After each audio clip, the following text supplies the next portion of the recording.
Assalamualaikum warahmatullahi wabarakatuh. Saudaraku yang dimuliakan Allah. Setiap pencari kebenaran akan melewati jalan yang panjang dan penuh tanda-tanda. Ada tahapan keyakinan yang dilalui seorang hamba, bukan sekadar pengetahuan di kepala, tetapi pengalaman batin yang menyingkap tabir antara hamba dengan Tuhannya. Para arif menyebutnya sebagai ilmul yakin, ainul yakin, dan hakul yakin. Apakah yang dimaksud dengan ilmul yakin? Yaitu keyakinan pada Allah dan pada harta milikmu yang berasal darinya. Hal itu tampak ketika engkau berbuat sesuatu kepada sesama manusia, dan perbuatan itu tidak membuatmu kecil di hadapan Allah yang Maha Benar, meskipun dalam pandangan makhluk engkau terlihat hina. Semua itu dilakukan tanpa menyalahi syariat dan tanpa menentang tabiat. Misalnya, seorang pedagang jujur yang tetap menimbang dengan benar walaupun pembeli tidak melihatnya. Ia yakin bahwa rizki datang dari Allah, bukan dari kelicikan. Adapun yang disebut ainul yakin adalah keadaan ketika seseorang lupa bahwa dirinya tengah ditimpa berbagai kesulitan. Hatinya dipenuhi oleh cahaya bukti nyata yang memancar, sehingga ia menyaksikan dengan mata batin yang jernih. Misalnya, seorang yang sedang sakit berat, namun ia tetap tersenyum dan menenangkan orang di sekitarnya. Hatinya tidak terikat pada penderitaan, karena ia merasakan kehadiran Allah lebih kuat daripada rasa sakitnya. Sedangkan hakul yakin adalah saat engkau tenggelam dalam sesuatu, hingga seakan-akan engkau menyatu dengannya. Laksana seorang yang ingin melihat lautan, lalu ia menaiki sebuah kapal. Tetapi tiba-tiba kapal itu terbelah, dan ia pun tergulung oleh ombak yang dahsyat.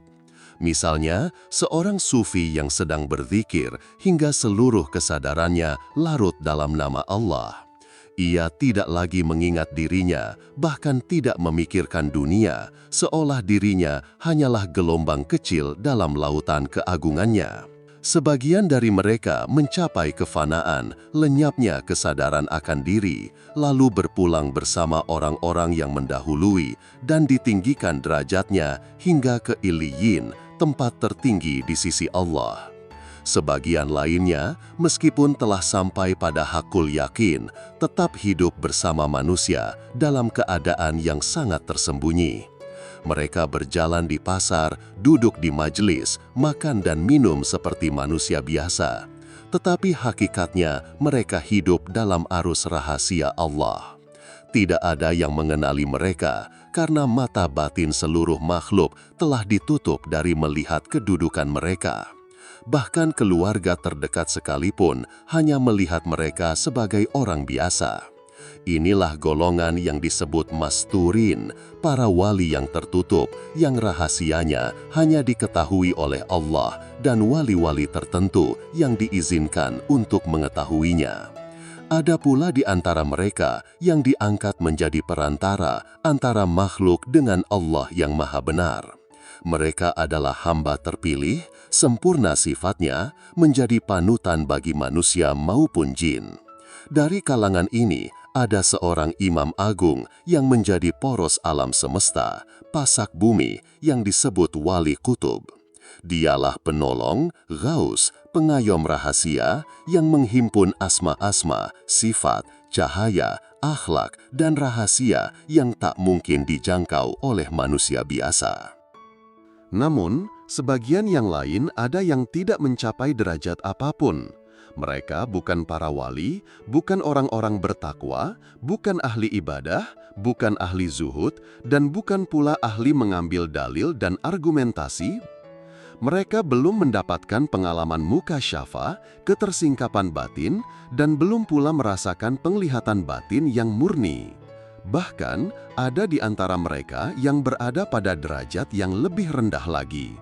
Mereka yang masih menjadikan amal dan ahwalnya, kondisi batin, sebagai perantara untuk merasa mulia, atau menjadikannya bahan untuk menuntut pengakuan dari manusia.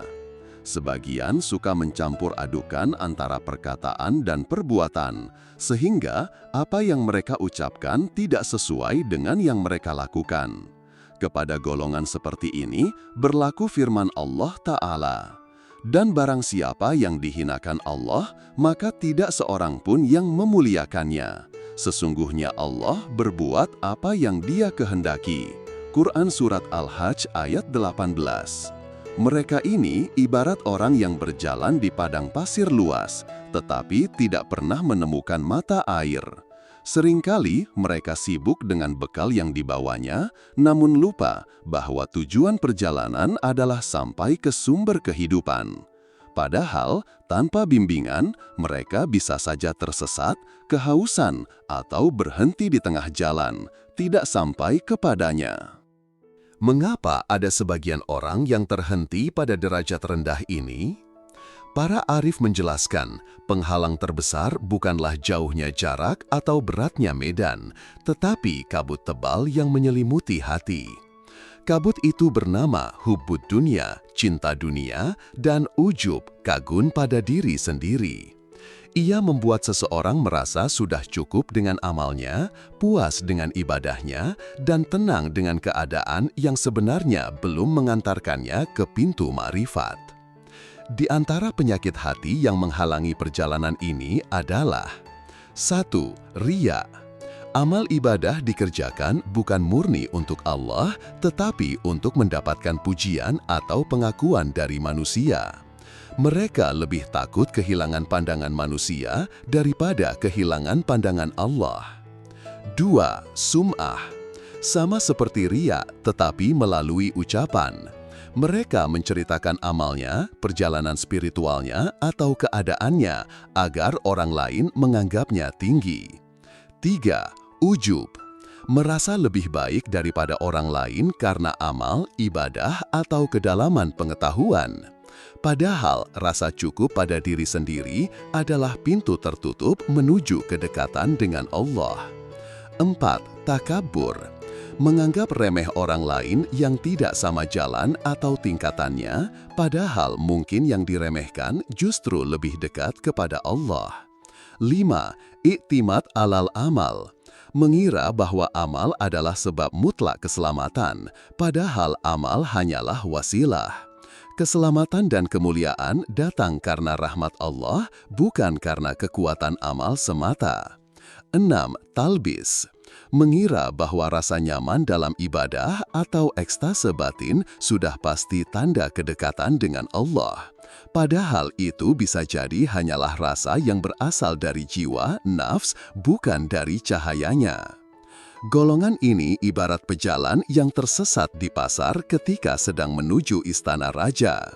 Mereka terpesona dengan keramaian, warna, dan gemerlap di sepanjang jalan, lalu lupa bahwa istana yang mereka tuju ada di ujung perjalanan. Bila kesesatan ini sudah menutup hati, maka semua tanda-tanda di jalan akan terlihat seperti fata morgana, indah dipandang namun kosong saat didekati.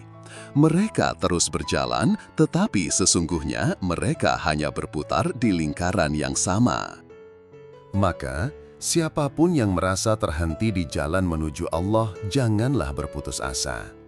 Kebuntuan bukan berarti pintu tertutup selamanya, tetapi justru tanda bahwa Allah ingin engkau mengetuk dengan lebih sadar, lebih tulus, dan lebih dalam. 6 kunci ini bukan sekedar teori, melainkan pintu-pintu rahmat yang siap terbuka bagi siapa saja yang mengetuknya dengan rendah hati. Memperbarui niat, membersihkan hati, bersungguh-sungguh melawan nafsu, bersahabat dengan orang-orang jujur, membasuh jiwa dengan zikir, dan merendah di hadapan Allah, inilah langkah-langkah yang membuat perjalanan kembali hidup. Ingatlah, setiap kali engkau melakukan ibadah, sadari bahwa itu semata-mata atas rahmat-Nya, bukan atas kemampuan dirimu. Dengan ini, egomu akan terkikis. Dan rahmat itu akan terus memanggil selama engkau mau menjawab panggilannya. Seperti perahu yang kembali menemukan arah setelah lama terombang-ambing di tengah laut, hati yang kembali memurnikan niatnya akan kembali diarahkan oleh angin rahmat menuju pelabuhan cintanya. Wallahu a'lam bisyawab. Wassalamualaikum warahmatullahi wabarakatuh.